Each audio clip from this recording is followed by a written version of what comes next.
playground grass? Well, the answer is nothing.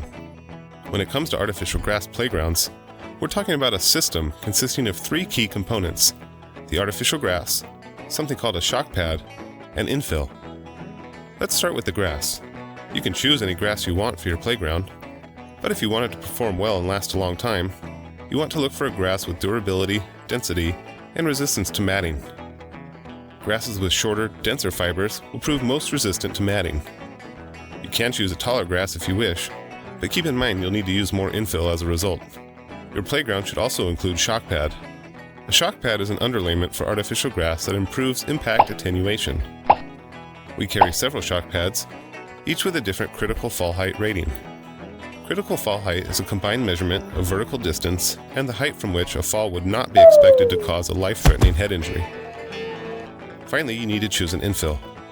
The right infill is the one that fits within your budget and offers the features and benefits desired. If you choose a taller, less dense grass, then you want more infill in order to maximize performance.